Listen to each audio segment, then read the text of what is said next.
All right, thank you, Benji. Welcome, everyone.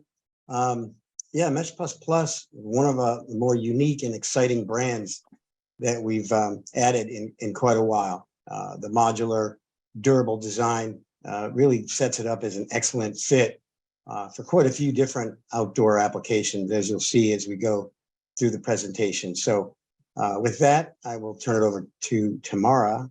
So take it away. Hi, everybody. My name is Tamara Hamden. I'm the VP of Operations at Mesh++. We could not be more excited to be here speaking to you. As Mike said, we've been talking to Streakwave for some time and are finding that our product is really fitting a gap in the Streakwave product offering. And we're so excited to tell you all about that. We'll start with a brief intro, and I'll note too that I'm going to be handing the presentation off to Danny Gardner, the founder and CEO. You'll hear from him shortly. Our company is headquartered in Chicago and in Nairobi. We've got 20 full-time employees across the globe, and we are proud manufacturers here in the USA. The company began as an academic research project into low-loss networking. In 2017, this was Danny's project to be exact. The company was later founded on 2 patents related to this low loss mesh networking protocol. And we spent 3 years refining the product, validating it at major public events before launching it formally. We provided the internet at the Oscars, the Super Bowl, the Special Olympics. And in 2021, we launched the S618 2x2 Wi-Fi 6 solar powered router. You'll hear a lot about shortly.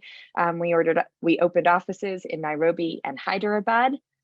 And want to share too that these are logos, many of which I'm sure are really familiar to you all. Our engineering team hails from Ubiquiti, from Amazon, from OpenMesh, from Cambium.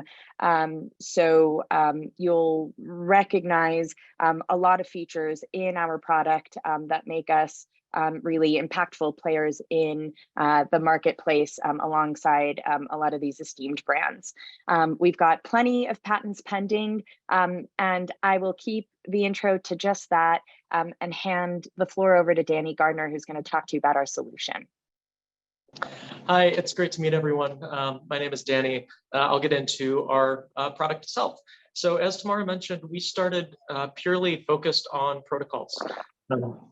So we created a low loss mesh protocol, but realized fairly quickly that there wasn't a compact all-in-one device to be able to deploy networks. While solar powered mesh networking has been around a while, we certainly aren't the first people to come up with that. It was not quite as automatic as we'd like it to be. And so we ventured out a way to have a device that you could just throw up on trees or on rooftops or on lampposts and very, very quickly blanket large areas in networks as automatic as possible. What we came up with was the S618. So you can see a picture of it there. I don't know if you can see my video here, but this is the meat of it, just in the cylinder right here that sits underneath the solar panel, having the batteries, the radios hiding behind polycarbonate windows, and of course, all of the different modular radios that you would have within the device to create both the mesh and provide Wi-Fi access to users. Internally, we are very proud of how we've been able to put this together, and we're, of course, an open book here. The entire inside of the device slides out, revealing all of the different modules that you would see attached to the device, some of which are optional, but the base unit has, of course, a 2x2 access point for people. It has charging capability via solar panel, USB-C power delivery, and then uses the outside of the device essentially as a heat spreader. It's all aluminum there. It has the options for LTE or 5G, just via an M.2 card that can be inserted in there. It has the option to power the device over power over Ethernet. It can speak LoRaWAN and 5G. One very exciting thing that we're able to do with this modularity is power other devices via power over Ethernet. So if you have backhaul coming in with a point-to-point radio, for example, you can power that point-to-point radio with the excess solar power available from the S618 and just kind of slap it onto the side. And then you have kind of an all-encompassed kit just beneath this solar panel here. We expect to continue adding modules in the future. It's why we designed it this way. When the nodes are placed into a mesh which can have multiple gateways, they will automatically set themselves up. So of course, the network, the mesh network will route itself just like any other mesh network. It will do so running the protocol that Tamara touched on, which is able to create a much larger network. And that really opens up the possibilities for this device here, is that you can create much larger networks because the protocol is much more scalable. The throughput degradation per hop is much, much lower in a large network. And it does that through time slotting. It's a distributed TDMA protocol, and the routing itself is done via a distance vector protocol, and so it remains quite scalable. We're able to aggregate the bandwidth from multiple gateways together. Here you see fiber, satellite, cellular, Ethernet. If one of those goes down, nobody in the network notices. So our goal with this is to create a network that is nearly impossible to take down just because of all of the different backhaul solutions, which are not only redundant, but also simultaneous. The device, in addition to automatically setting up its network configuration, it also automatically sets up its power source. So of course, we've built these to be solar powered. That's not always available. You can charge them via a variety of different ways. It'll be able to use whatever you have available. So it's great for things like battery backups. We do, like Tamara mentioned, where we have our other headquarters in Nairobi in Kenya. We do a lot of installations in Africa with, for example, electrical grids that often go offline. So it has up to a 10-day battery life, which makes it great for kind of a built-in UPS, although that's not necessarily what we designed it for. It is able to leverage all these different backhaul sources, and it's able to be very, very weather resistant. In fact, we had a bunch of these set up in New Orleans when a recent hurricane hit. The first thing the city did was ask for a bunch more because they were able to stay online. I'm in our office on the 4th floor right now, and as part of testing, we had a really fun day where we dropped it off the 4th-story window onto concrete and tried to make sure that it could survive. And it absolutely did, and we couldn't take it down. So we had a lot of fun during the development, but we ended up with something that is extraordinarily rugged. I'll note too that we recently posted that video on our Instagram page, so you should check it out if you're curious. Go ahead, Danny. Very fun day. So the device mounts pretty quickly. We realized that building a technical solution was not sufficient to be able to deploy broadband quickly by anybody. And so we really realized that there are equipment challenges at the last mile, especially in remote or difficult areas. So we built a mounting solution from scratch that is able to be set up by a single person in a ladder. You only require one hand to set this up after you get the initial mount, which is fairly small on it. So you have the mount that's shown in the middle right there attaches via 2 hose clamps, and then everything else hooks onto there, and you only need one hand while you're hooking up all of that and while you're adjusting the solar panel. It sets up in just a couple minutes. I think the record is 3 minutes to be able to set up and configure a node, which is both due to the quick mounting and also the fact that all of our configurations are in the cloud. So in the cloud or via a local telemetry server. And so you set a node to be in a network, and then you have these global network characteristics that I'll talk a little bit more about, and they essentially set themselves up. The device performs pretty well. To be upfront, it's not some of the multi-gigabit millimeter wave stuff that's out there.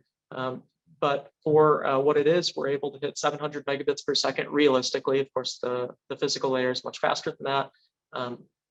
And it's able to host content internally.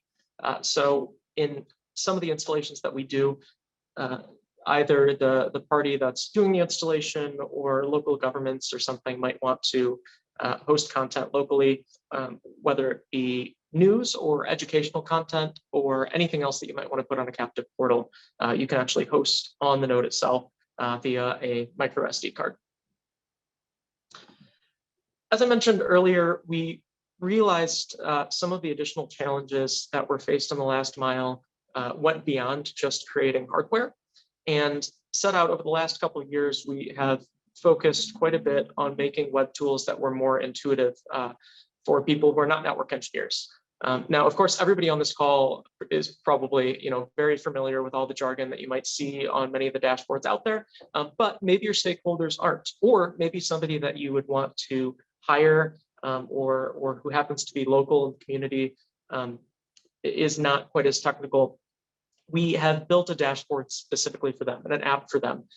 It uses color coding and links between nodes, which are fatter if they're faster, smaller if they're not, and will color code parts of the network red if you need to add additional nodes. So anything that can't be done automatically is communicated on the dashboard via color-coded map overlays, essentially, so that somebody who has no idea what a network is able to not only get these networks set up, but also debug them.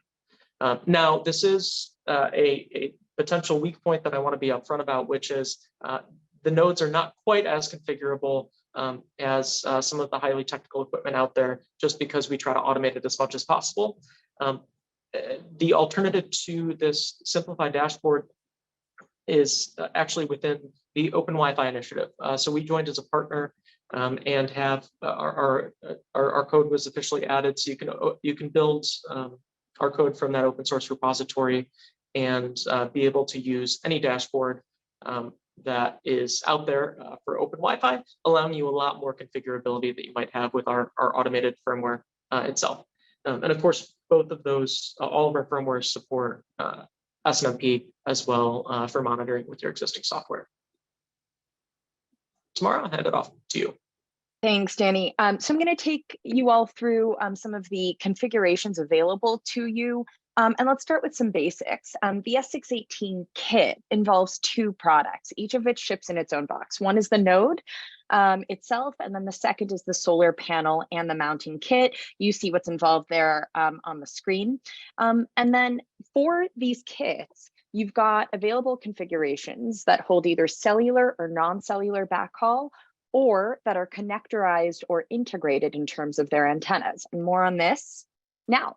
So the connectorized S618 has two external N-type antennas that we ship in the box, and they snap on at the ends.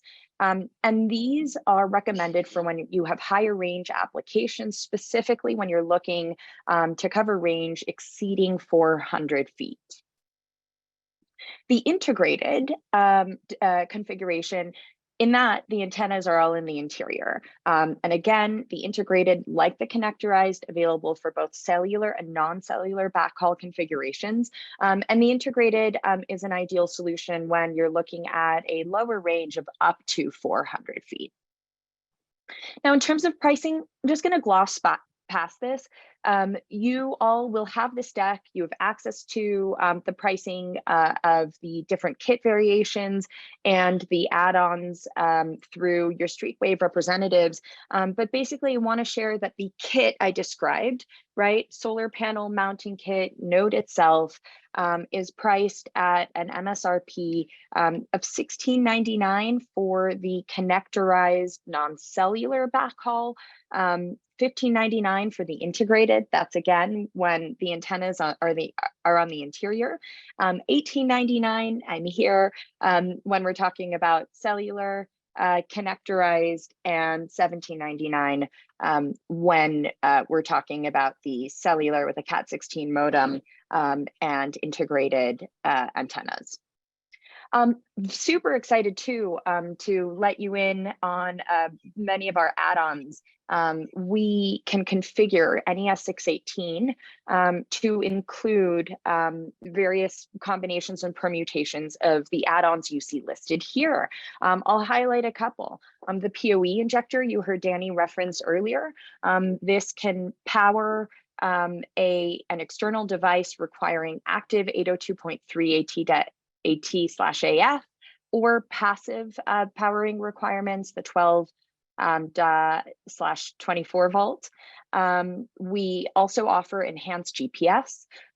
If you are mounting your device in a geography that has the frequency of cloudy weather patterns that last longer, you can add another solar panel to maintain battery charge and mitigate downtime.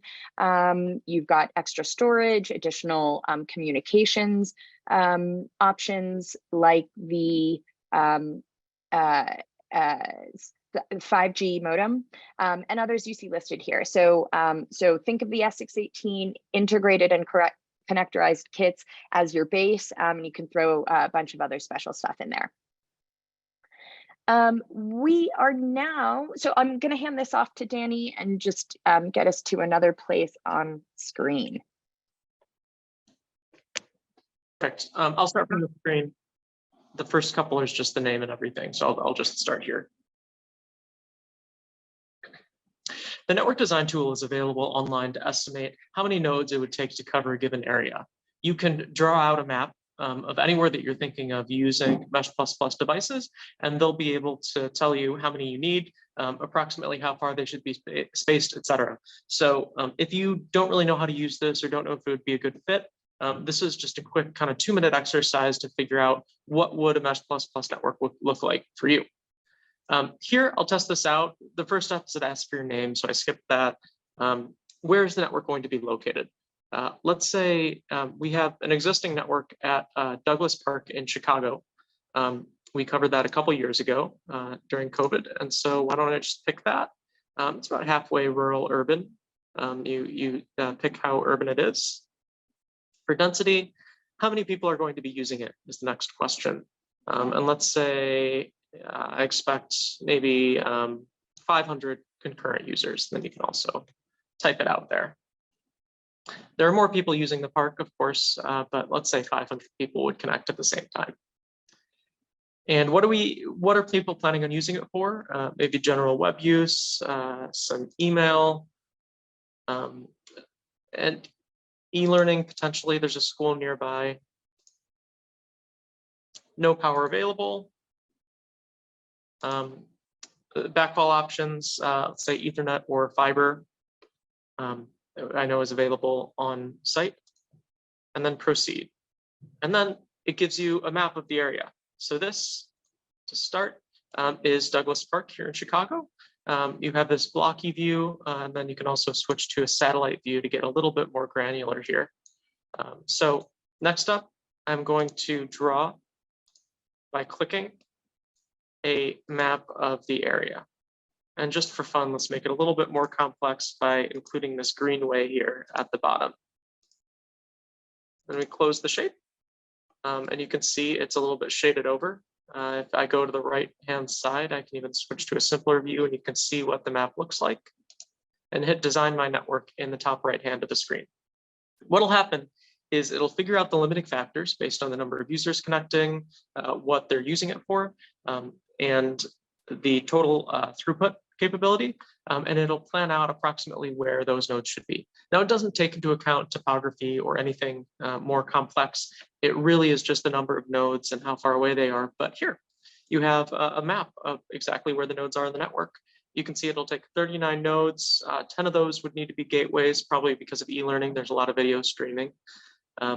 3.5 gigabits per second across the network. That is likely not the limiting factor.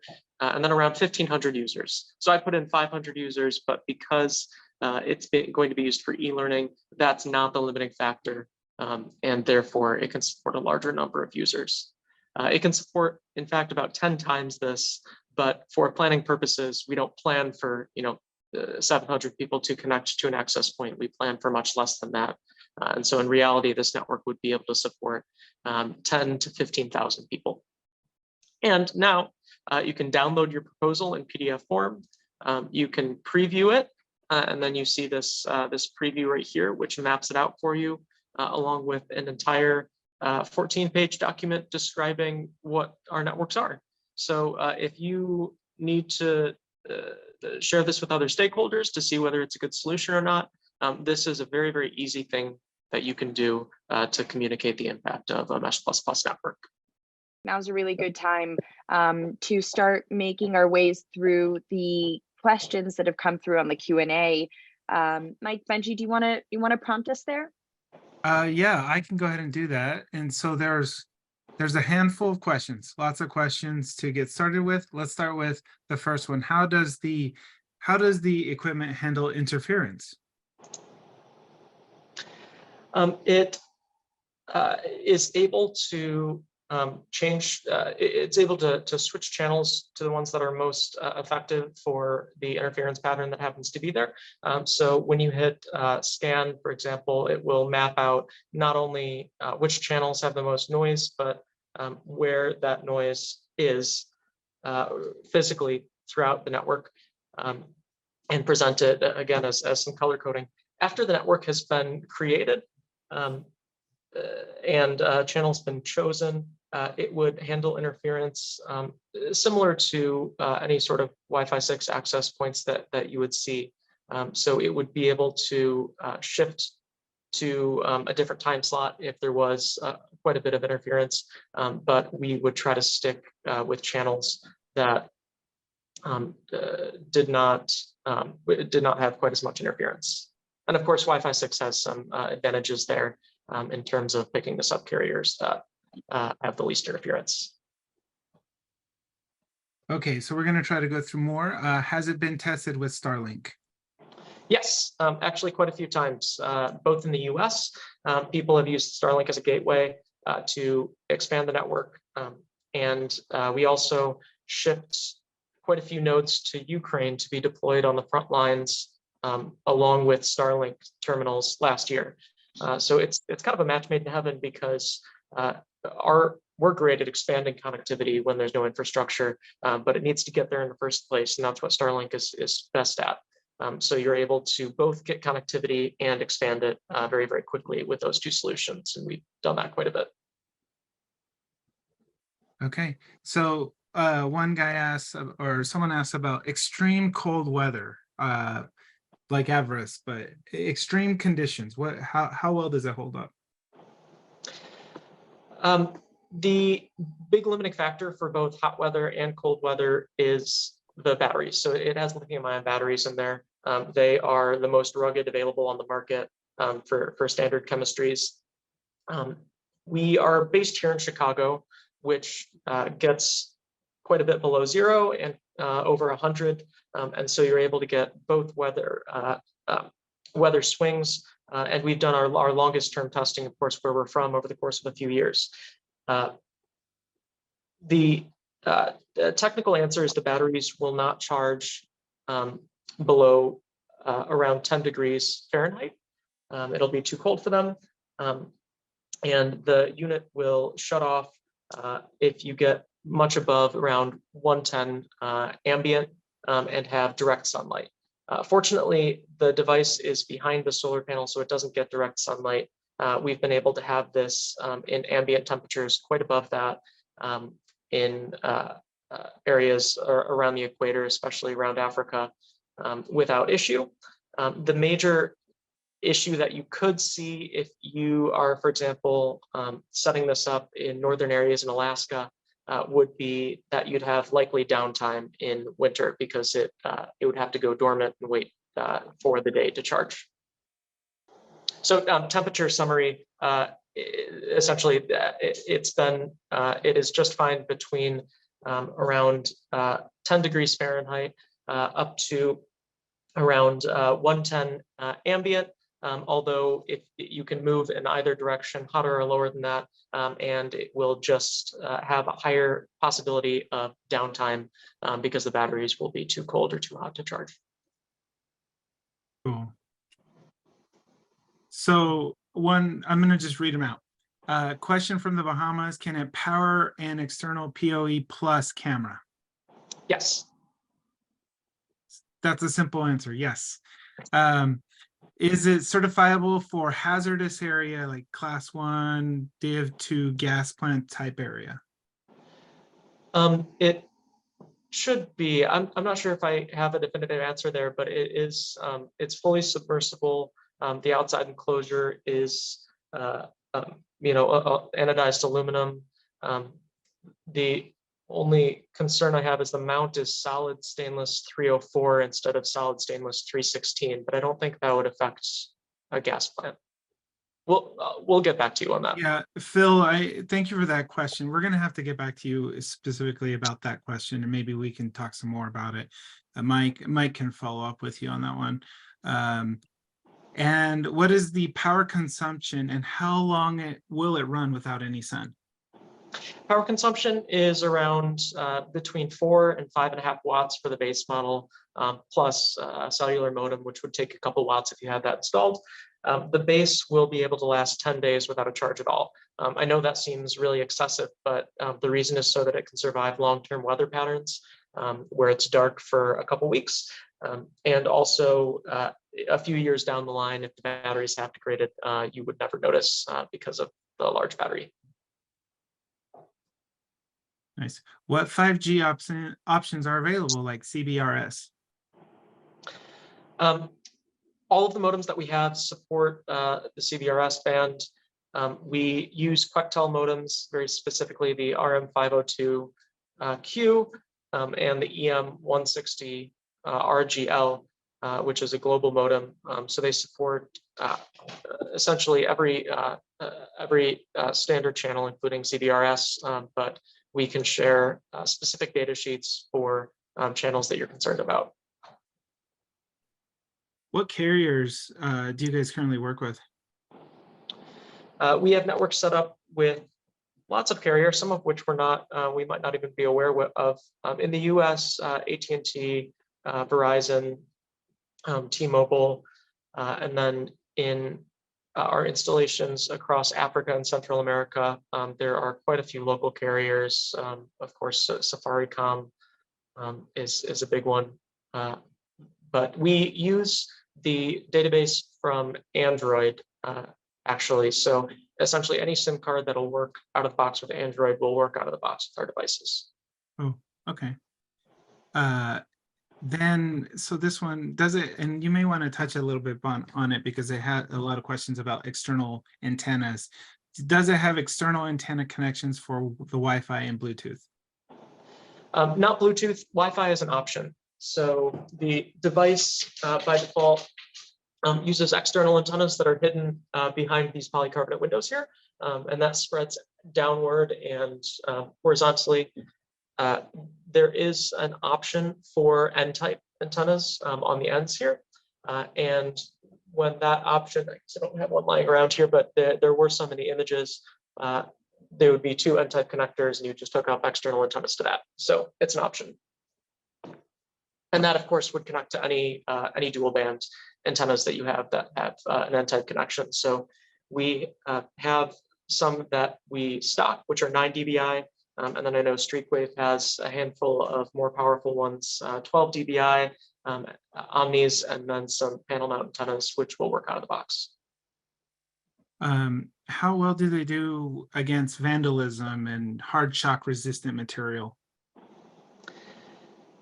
We have not had an issue with vandalism, but excuse me, I would owe it primarily to being mounted high up and the fact that they don't look very suspicious, I suppose. They are small enough that they just sit underneath the solar panel and people don't know what they are. The devices are not, for example, locked in a box or anything like that. It's really mainly those 2 things. They're discrete and they're high up. That's protected us from vandalism. And then can you do multiple SSIDs on multiple VLANs to backhaul into existing LAN? Yes, you can do up to 4 SSIDs. 4. Okay, so there's a few of those that were asked. Let's see. There are a lot of people that gave us their address. I think people want to see that demo if it can work, because there's a lot of addresses here. Let me see if I can find not a question, not a question.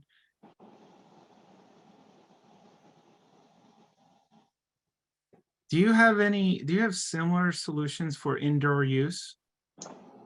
Open Wi-Fi does. That would be the most affordable. There are more affordable solutions that do what we do for indoor. And so, of course, you could put our devices indoor, but it wouldn't make financial sense. If you program open Wi-Fi firmware, you can do that on cheapy third-party devices as well, and they would be able to mesh with each other. And Danny, how long are they expected to last? What's the life cycle on one of these, and is there a warranty? We would expect them to last between 5 and 10 years. The biggest issue being the batteries. So what we foresee as the long-term plan of these is you'd see a slight increase over time with the likelihood of downtime as the batteries start to decay, just like they would in a cell phone or an electric car. And at a certain point, 5 to 10 years down the line, you can remove that inside, which has the Wi-Fi modules and the batteries, upgrade to the latest Wi-Fi standard, replace the batteries, and you'd be able to keep both the mount and the solar power and the solar panel. Unfortunately, I can't get more specific because it both relies on environmental conditions and also we haven't been a company long enough. So we have some tests that NASA did on the batteries that we use, but we've only been a company for 5 years and we haven't seen any significant degradation. So it's hard for us to know exactly when they would start to have problems. The warranty is a year. The warranty does not include battery degradation, but includes everything else that could possibly go wrong with it. We'll replace, and then there's a return period of 30 days. Okay, do you provide STHG, like a MPCIe slot for LTE and 5G? Yes. Ooh, that's an easy answer. Good. Yes, hope that worked. All right, not a question. Still looking through.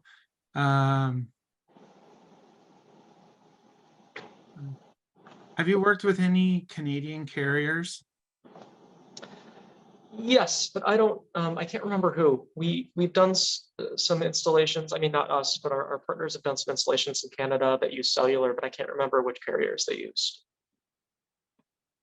So you have done some installation. So is it rated IP67? Yeah, officially, in order to get our UL certification, we did IP65, but we've done internal tests to IP68. Okay. Then, so what frequencies are you using for your nodes? 2.4, 5.3, and 5.8 are the defaults, so all unlicensed fans. And then, of course, anything that is supported on the cellular modem. And then we have, in the near future, this year, we'll be coming out with a Wi-Fi 6E radio add-on that you can just slide in, which will, 5.9 to 7.1. Okay.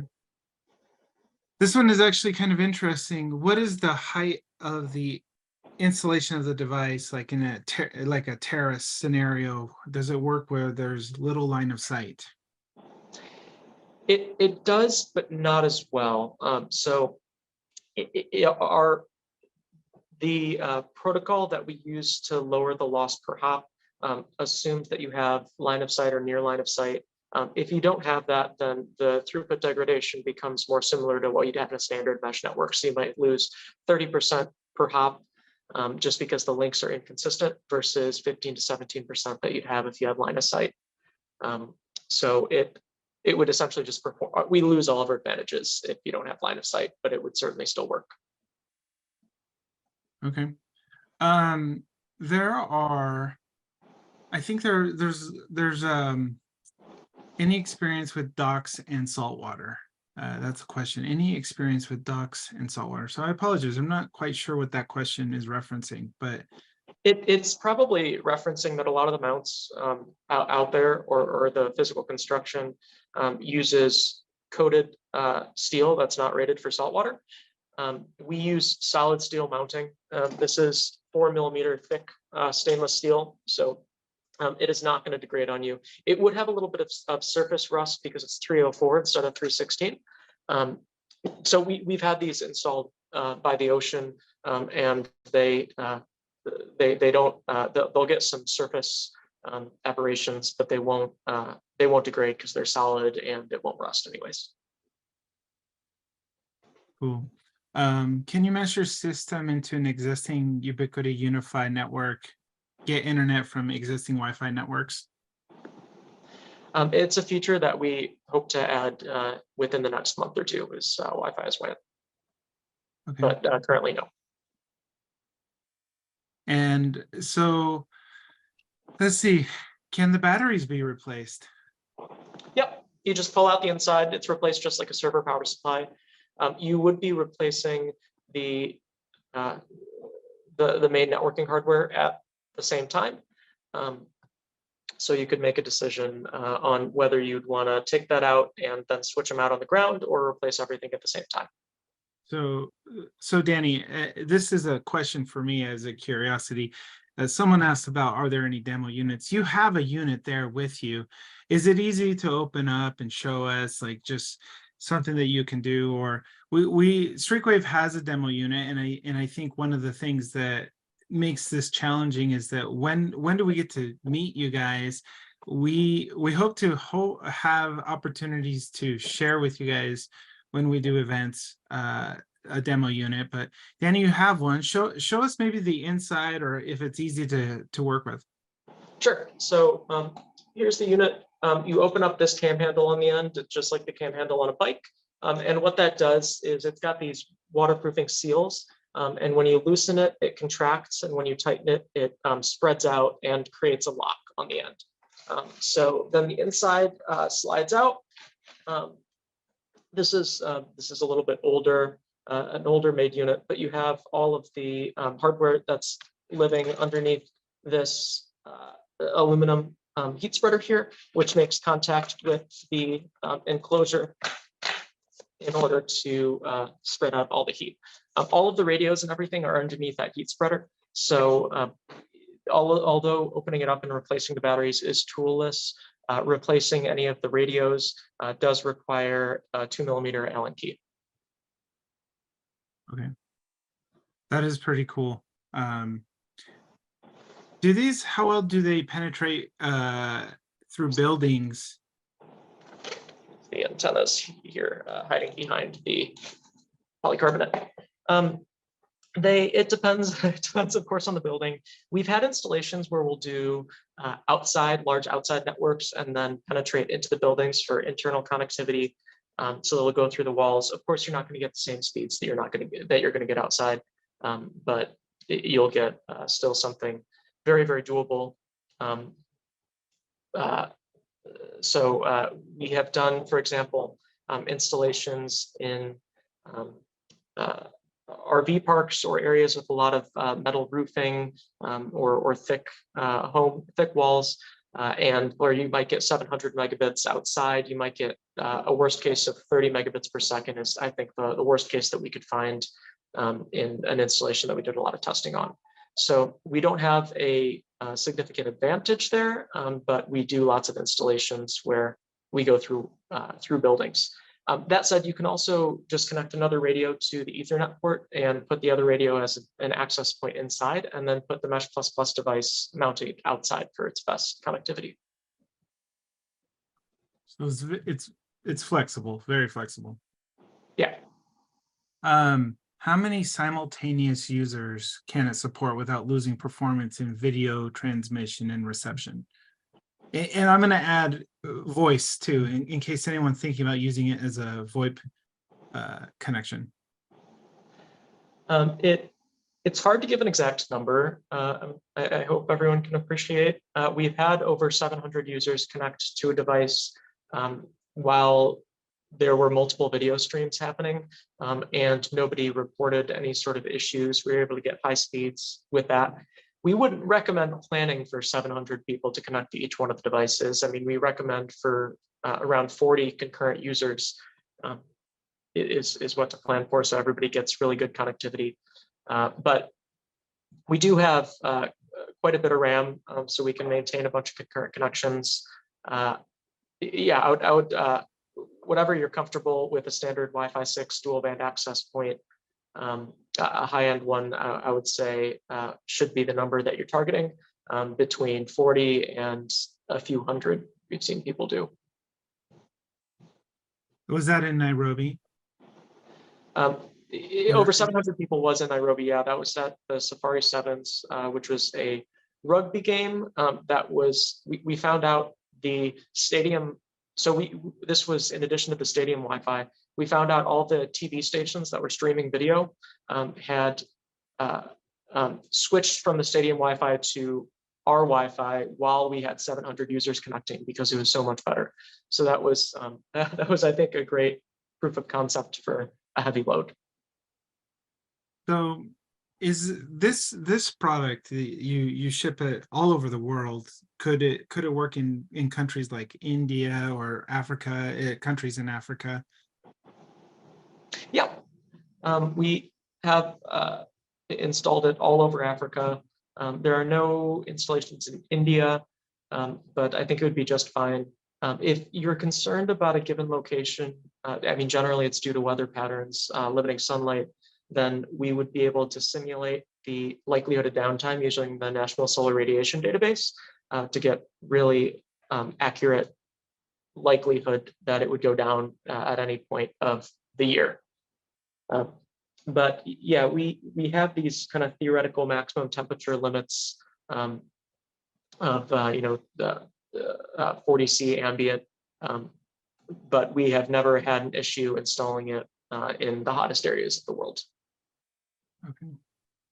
Some technical questions coming at you. How are users authenticated? Their password, captive portal, or by any means? If you have a captive portal that goes back to a Radius server, you would put your own in. So whatever Radius server you use for your other equipment, as long as it's relatively standard, it should work out of the box with our devices for authenticating users.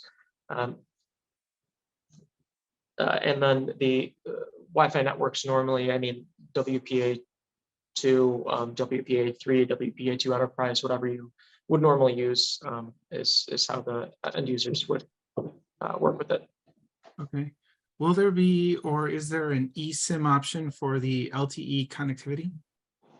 Yes, there is, but it's a configuration. So just that's something to confirm, and we'll be able to add that on there, but there is an eSIM. Okay. And what is the max PoE output with added battery and solar? Looking for 60-watt PoE plus? 30 watts, unfortunately. It can't do 60 watts. That said, depending on where you're doing the installation, if you have a device that consistently draws 30 watts, your likelihood of downtime goes up. You would need a larger solar panel. You can hook up a larger, I mean, you don't need to buy the solar panel from us or Streakway for that matter. You can hook up a larger solar panel or multiple. There's 2 ports for 2 solar panels if you need some more power. But yeah, I would above probably 10 watts consistently, you should just make sure that the device can support it with the excess solar power. But 30 watts. So Danny, someone asked if they have no local power, could they power a Starlink? And I think you just kind of answered that. If you have, you can add more solar panels to power this. Yeah, exactly. It has 12 or 18 volts MPP. So any solar panel with that voltage should work just fine. Okay. Well, we still have, I'm going to say 25 open questions. Let everybody know it's like we have 12 minutes to go. So keep asking the questions. I hope you don't mind, Danny. These are a lot. One of the things that I think people are going to ask a lot about is just like, so a cellular support band 14 for FirstNet. So does the cellular support band 14 for FirstNet emergency response? It does, yeah. Both the Cat16 and the 5G modems support that. And I apologize, everybody. Some of these questions I may not be familiar with. I hope Dan, and it sounds like Danny, you are. Can you update the cell cards? The SIM cards or the cellular modem? I think this said cell cards. It might be SIM cards or cellular modem. I'm not quite sure. You can, of course, update the SIM cards. You just slide it out and put it in. It's on the side of the module that slides out. The modem, yeah, you could update it too, but we wouldn't be able to support it. So I don't know if just any modem you have would work out of the box. Okay. How do the devices deal with multipathing? They perform fine, but they don't have any mitigation like Tirana, for example. There's nothing on top that would make them perform better in multipath conditions. So standard. So, okay, more question. Can the Bluetooth be used as a BLE reader? No, No. unfortunately, it's fully separate from the networking system for security reasons, so that nobody can hack into your device over Bluetooth. And unfortunately, that limits the capability permanently. Okay. Compliance status with NDAA and TAA? I do not know the answer to that. We will have to get back to you. I guess that means we're probably not compliant.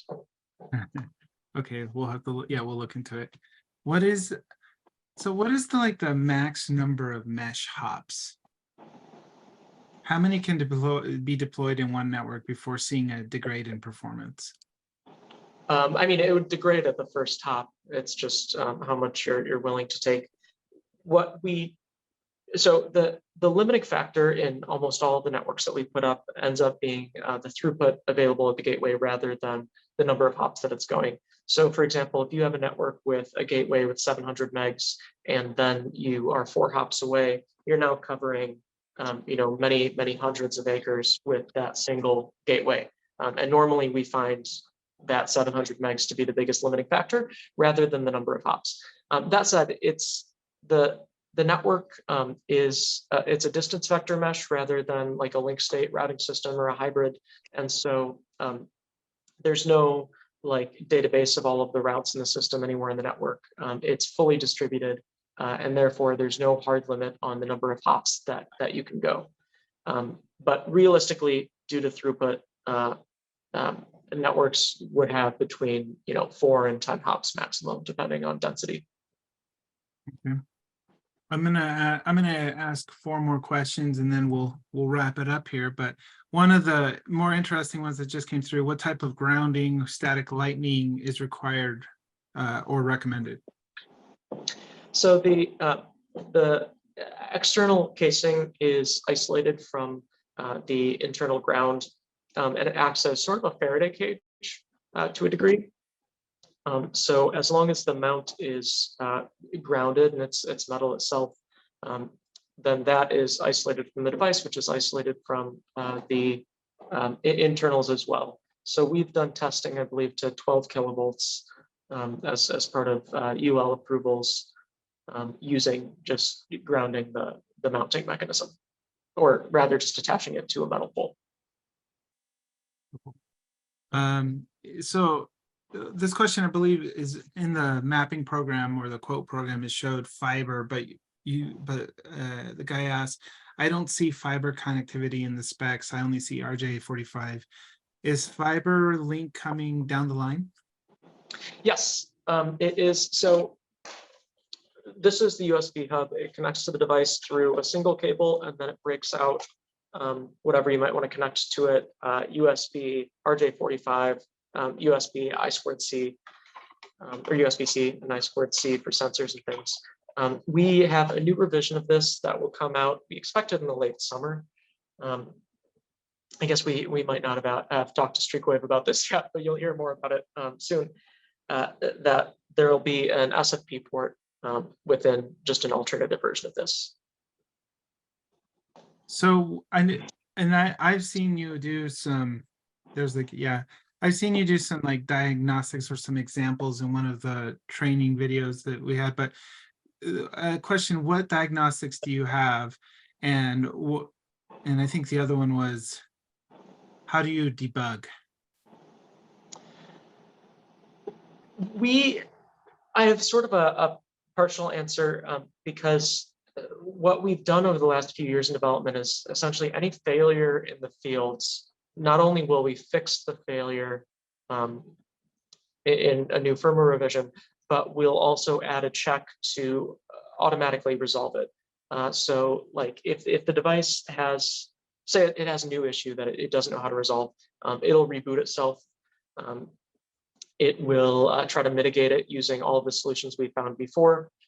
And so in general, if there's some sort of a firmware issue in the field, which is very rare at this point because it's usually resolved before it would ever present itself, it would take steps to correct it, including rebooting.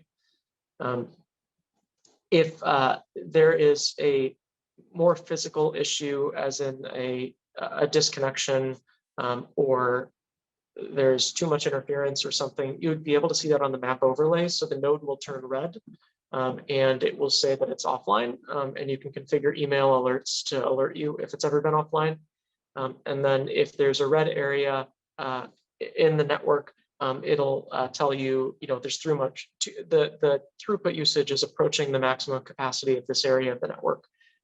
You should add another node, which is essentially reconnecting nodes that have gone offline, and adding additional nodes are the primary mitigations. Oh, and sorry, the biggest maintenance that's required on these devices by far is a tree growing in the way of the solar panel, and you got to cut the tree's branches so that it has full sunlight. That one, we're able to tell you from the solar graph on the bottom of the dashboard that there's been a decrease in the amount of light coming in and it's going offline due to power. But there's nothing to tell you, for example, there's a branch that needs to be cut. Yeah. I'm going to ask this because I know, but where is where can we buy these, and what is all everything that's included? And Mike, you can chime in here, but if we're interested, tell us, what do we need to do next? Well, I can take that one, Benji. Yes, we'll make sure you have our contact information. I'm the product manager, and so I'm really getting to know this unit, how it's configured and so forth, and what it's capable of. And so I'd be a good place to start, or rather, if you don't have a StreakWave rep, either way, well, you've got a team here in our facility to guide you through the design tool, and really kind of figure out which configuration of the many on these units is going to make the most sense. And then, of course, we can engage Danny and Tamara as needed to fill in the blanks. But these are shipping now, and like I said, it's really a matter of getting the right design down, understanding what the environment looks like, getting the right configuration on the nodes, the right number of nodes, and you're off to races.